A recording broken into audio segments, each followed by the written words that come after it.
一定先看远一点啊！一定先看远一点啊！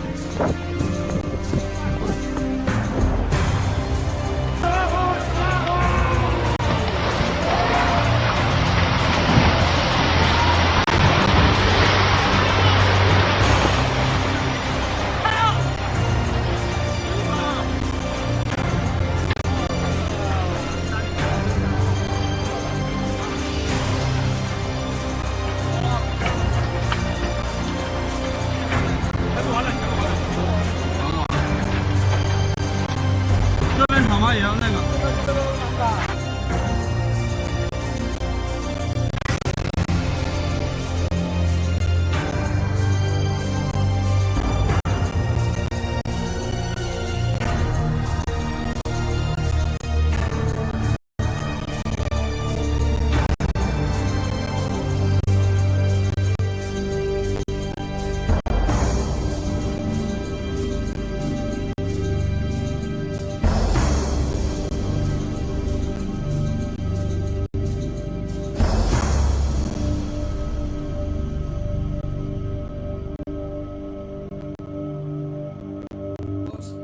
These first 15 verses of Matthew 24 are some of the most prophetic and important scriptures in all of the Bible, because Jesus starts telling the disciples of what the condition of the world will be at the end of days. And he breaks it down that there are going to be false Christ and false prophets will rise in the last days and deceive many. So you're going to have a spiritual deception. Very important. First thing he wants you to know, spiritual deception. False religions in the final days. Deceiving the masses. All right? And I think Chrislam is one of them. I don't think it's the only one, but I think for sure it's one of them. Secular humanism is another. It's already in play. It's in your core curriculums right now across American schools and all of Europe. It's part of the decline. It's why we have the decline of Christianity. So spiritual deception is the first thing he tells you. Second thing is there will be wars and rumors of wars. And constant conflict and commotion, he says in the book of St. Luke, chapter 21. So first is spiritual deception. Second is wars and rumors of wars. Third is apocalyptic, catastrophic events breaking out across the globe. Whether it is earthquakes, famines, droughts, pestilences, and plagues. Apocalyptic conditions and weather. Number one will be the spiritual deception. Number two will be the wars and rumors of wars. Number three will be the apocalyptic events. That's why you're breaking records right now in earthquakes. This year we had more earthquakes, over 6.0, than ever in the history of the world in 1 year. We had more volcanic eruptions this year in 1 year than ever before in the history of the world. We've got more sinkholes opening up this year more than ever in the history of the world. The planet's temperature is the highest ever recorded in the history of the world. We had the largest storm to come ashore on land in Mexico, 200 miles an hour from the Atlantic Ocean, the largest storm ever to hit land at that speed in the history of the world. We had 3 cyclones simultaneously hit Australia this year, first time in history that's ever happened in the history of the world. We had 2 cyclones back to back in 1 week in the Caspian Sea. In the Caspian Sea, are you serious? No. In the Arabian Sea, hitting Yemen. That's never, ever, ever even dreamed of. Folks. Strong straight-line winds raced across parts of Arkansas. Everything was just moving sideways, and just the sound of the wind, and I jumped. There's a tornado in front of us. Those are the panicked pleas for help from a woman in Mississippi. Trying to figure out which way we need to move. We pulled over. That thing is big. She and her husband survived a day of deadly spring-like storms in the south. See debris rumbling through the northern part of the state. This massive tornado damaged dozens of homes just outside the town of Clarksdale. Tornado! In Holly Springs, a 7-year-old boy was killed when the car he was riding in was tossed into the air. Roads across the Midwest and South were a nightmare. You can see debris flying into the air as one tornado tears through traffic near the Tennessee border, flipping this truck on its side. This driver captured it on her cell phone. In Arkansas, the severe weather knocked out power for more than 3,500 people. And an 18-year-old woman was killed when a tree fell into this home. Rescuers pulled a 1-year-old baby who was with her to safety. The wind was moving, and it moved through very quick. The storms pounded drivers in Missouri with hail, fueled lightning strikes in Indiana and Tennessee, and left significant damage in at least a half a dozen states. I'm just thankful that our lives are saved. The roof came off, and I had my dog. I was holding my dog. I'm lucky to be alive. I get to see my kids. Even in the midst of the destruction, survivors were reminded that possessions can be replaced. This morning in 3 southern states rocked by violent weather. A massive storm system across the southeast and Midwest spawned at least 34 tornadoes in 8 states since Wednesday. At least 14 people have died. Manuel Bojorquez is in Chilumahoma, Mississippi. He shows us the chaotic scenes. Mississippi was hardest hit, seeing at least a dozen tornadoes in the outbreak. Parts of the community of Holly Springs are in shambles. From the air, the path of destruction About the code system, okay, how it works. Well, there's no doubt that there's codes in the Bible, folks. If you don't know that by now, it is not a parlor trick. It is not some sort of hoax. I first got into this as a skeptic, and when I read Michael Dross's books, and had to find out for myself. But it's based on mathematical algorithms that put the scripture on a cylinder. So what you're looking at there in that matrix is actually the side of a cylinder where this anomaly appears, which is the star Nibiru. It appears in the codes 5 times, and this is one of those times that we're looking at here. There's a couple other tables that I'm working on. You're saying that the star of Nibiru appears in the Torah code 5 different places in the scriptures? That's right, 5 different places, and this is just one of them. This is just one. We're looking at this one. This is just one. Yeah.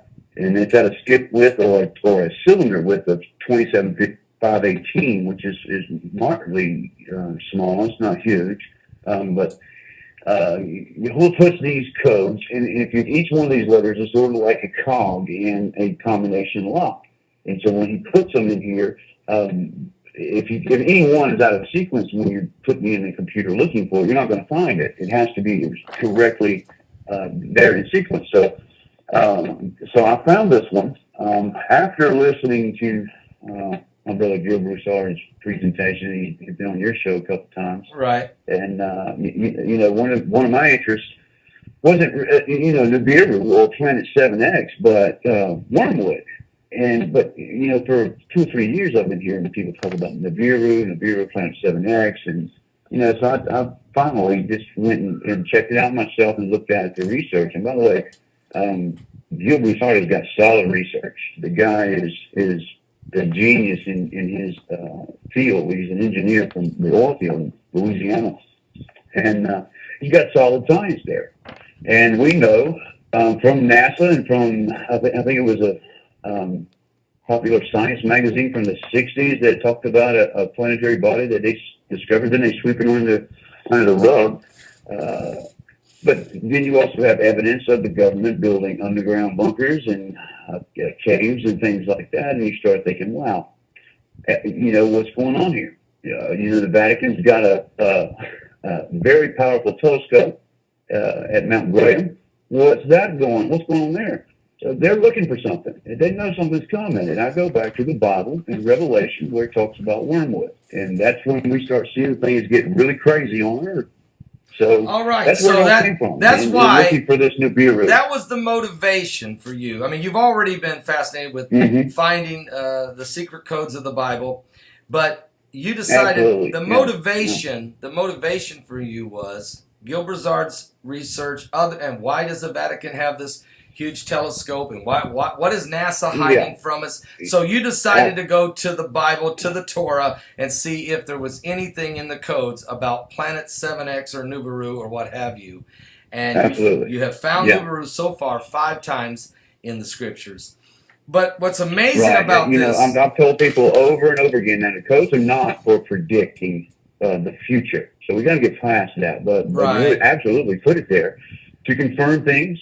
There are several things that are searchable terms. For instance, the Olivet Discourse, which you just covered a little while ago, Matthew 24. There's several search terms in there. So that's all that we've done here is look for a search term that's possibly linked to an end-time event, which is wormwood. And I believe, in my opinion, it is absolutely connected.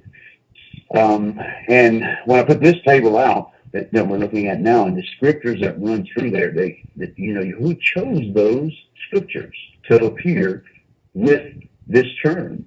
So it tells you something with those scriptures that pass through there. It's not just an accident that happened. It's there, and it's only there, and in 4 other places. All right, now that we understand the rationale behind why your motivation was to look, and you find 5 places Nibiru in the Torah code, but in this one, it's fascinating how many other terms are so close to where you found Nibiru. You found the word comet. You find the word to the children. Comet there's twice, brother. Twice. Let's just cover that real quick because I want to explain what I believe that is. And if you've been following my channel over on YouTube, I had been looking at comets for a couple of years as possibilities of being the Wormwood event, which I believe was some sort of debris trail. So it got me looking at things like Ison and Sidon Spring, which we saw a lot of things that developed there. Right. And that got me thinking about how NASA, they got these robots on Mars and saying they're looking for water and things like that. And the Holy Spirit spoke to me one night and said that they're forward explorers, forward observers, looking outward, not inward or down on Mars. They're actually looking for something coming this way. Same thing with the Vatican with this telescope. All right. Looking for something coming. So that's 2. So you have Nibiru here. It looks like in the center of this whole scenario, we have 2 different references of a comet. One pointing very close to the word Nibiru, and actually even going through the word Nibiru. And you have another one up above it. So 2 places have comet. You have another word that's very fascinating. Concealed. Going right through the... Now, Nibiru is that blue... Folks, let me hang on one second here. It's like it's... This is Nibiru, right, in the code? That light blue vertical code right there says... Yes. Star Nibiru is vertical. It's straight up and down. It's blue. And going through it, now let's just so people see, this is all, you can see this, folks, it's in Hebrew, okay? So the word of the Lord is in Hebrew, and in this word, these codes are in it through a numerical anarhythm. But look here, here's the comet, here's the word comet running right into Nibiru. And above here, the comet above it. But the word concealed, which is right here, running directly into the word star of Nibiru. And so many people feel that Nibiru is being concealed by our government. It's being hidden from us in some way or another. Isn't it fascinating that word is in there? Yes, they're not going to tell us about it, brother. Listen, you cannot have a global population going into panic mode. You have complete chaos. So what are they going to do? Just like they did in that movie Deep Impact with Morgan Freeman. They conceal it. They hide it until the last minute till they can't hide it no more. And then what do? Then you manage the chaos with martial law and things like that. But there's something absolutely coming, folks. Now, there's no doubt about it. Now, let's talk. Celestial objects. You think of ones we can see and the ones that play a role in popular phenomenon. This cannot be seen with nearly all of our telescopes. It is of fairly solid size, but super cool, especially if it is truly a brown dwarf. Conspiracy theorists may love this story because it truly confirms the vast population of objects nearby to our system, but this thing also isn't intruding into our inner system anytime soon, at least not like most people think of Planet X. This object appears to be in the outer reaches of our system, and the implications are truly astounding. We'll discuss this object with extraordinary proper motion has been spotted in the sky next to our closest star system. Problem is, it's not in that star system, it's in ours. The dulling of the background light by the Centauri system undoubtedly helped scientists spot the furthest object in our system, at least that we know of. It could be a very small trans-Neptunian object, but they think that's unlikely because we're just finding it now. Many of their techniques suggest that this is a super-Earth about 10 times farther away than Neptune, which would be very interesting, or that this is indeed our planet's binary, or one of them, because a brown dwarf star is a very possible characterization of this object. It is contained within our heliosphere, living right in here with us, and the most interesting thing is that it cannot be seen in infrared.